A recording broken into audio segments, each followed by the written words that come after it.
Swamiji PRDS എന്ന സംഘടനയെക്കുറിച്ചും പൊയ്കയിൽ ശ്രീ കുമാര ഗുരുദേവനെക്കുറിച്ചും കൂടുതൽ അറിയാൻ ആഗ്രഹിക്കുന്നു.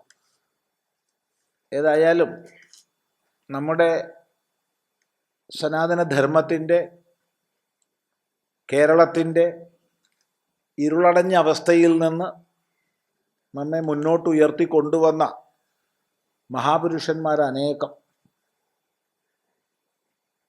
അവരെ പേരെടുത്ത് പറയുമ്പോൾ പലരെയും വിട്ടുപോവുക എന്ന കൃതഘ്നത സംഭവിക്കും. എങ്കിലും നമ്മൾ പ്രധാനമായിട്ട് ഓർമ്മിക്കേണ്ടുന്ന കുറേ മഹാപുരുഷന്മാരുണ്ട്. മഹാപുരുഷൻ എന്ന് പറഞ്ഞാൽ ആണെന്ന് മാത്രം അർത്ഥമില്ല. കാരണം ചട്ടമ്പിസ്വാമി തിരുവടികളെയും ശ്രീനാരായണ ഗുരുദേവനെയും പറയുമ്പോൾ സർവസാക്ഷി അമ്മയെ പറയാതിരുന്നൂടാ.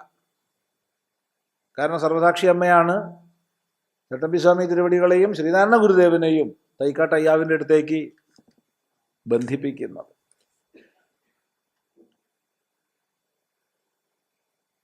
അങ്ങനെയുള്ളവർ ശുഭാനന്ദ ഗുരുദേവനെ പറയുമ്പോൾ പറയാതിരിക്കാൻ പറ്റുമോ? പറ്റില്ല. ശുഭാനന്ദ ഗുരുദേവനെ പറയുമ്പോൾ ശ്രീനാരായണ ഗുരുദേവനെ പറയണം. അങ്ങനെ അങ്ങ് പോവുക. മഹാത്മാ അയ്യങ്കാളിയെ പറയണ്ടേ? പറയണം. മഹാത്മാ അയ്യങ്കാളിയെ പറയുമ്പോൾ വേദഗുരു സദാനന്ദ സ്വാമികളെ പറയണ്ടേ? സദാനന്ദ സ്വാമി അല്ലേ അയ്യങ്കാളിയെ മഹാത്മാ അയ്യങ്കാളിയാക്കിയത്? പണ്ഡിറ്റ് കറുപ്പനെ പറയണ്ടേ? പണ്ഡിറ്റ് കറുപ്പനെ പറയുമ്പോൾ കൊടുങ്ങല്ലൂർ കുഞ്ഞുകുട്ടൻ തമ്പുരാനെ പറയാതിരിക്കാൻ പറ്റുമോ? ചിന്തിക്കുക.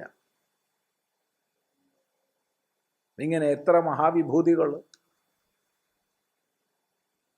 അതിൽ പ്രത്യക്ഷ രക്ഷാ ദൈവ സഭ PRDS,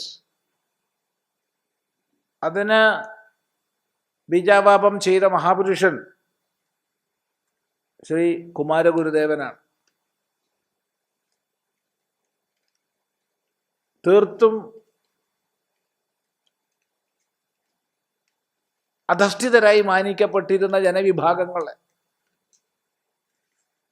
മതപരിവർത്തനത്തിൻ്റെ, പ്രത്യേകിച്ച് ക്രിസ്തീയ മതപരിവർത്തനത്തിൻ്റെ പിടിയിൽ നിന്ന് മോചിപ്പിച്ച് നമ്മുടെ ധർമ്മത്തിൽ അഭിമാനപൂർവം ജീവിക്കുന്നതിന് പ്രേരണ നൽകിയ, അതിന് ഈ പെന്തക്കോസ്തുമാരും മറ്റും ഉപയോഗിച്ച രീതികളെ ഉപയോഗിച്ചു എന്നുള്ളതാണ്. അതാണ് ആ ഗുരുനാഥൻ്റെ വിശേഷം. അങ്ങനെയുള്ള വചനങ്ങൾ, അങ്ങനെയുള്ള കീർത്തനങ്ങളൊക്കെ ആയിട്ട് അതെ. വ്യക്തി എന്ന നിലയ്ക്ക് കൂടുതൽ പറയാൻ എനിക്കറിയില്ല. എന്തൊക്കെ എനിക്ക് പറയാൻ കഴിയും അതൊക്കെ നിങ്ങൾക്ക് ഒരു മിനിറ്റ് കൊണ്ട് കാണാനും പറ്റും. കാരണം അത്രയും സാധ്യതകൾ ഇന്നുണ്ട്.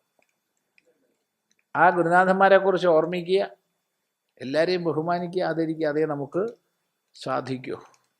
ഏതായാലും വളരെ സന്തോഷം.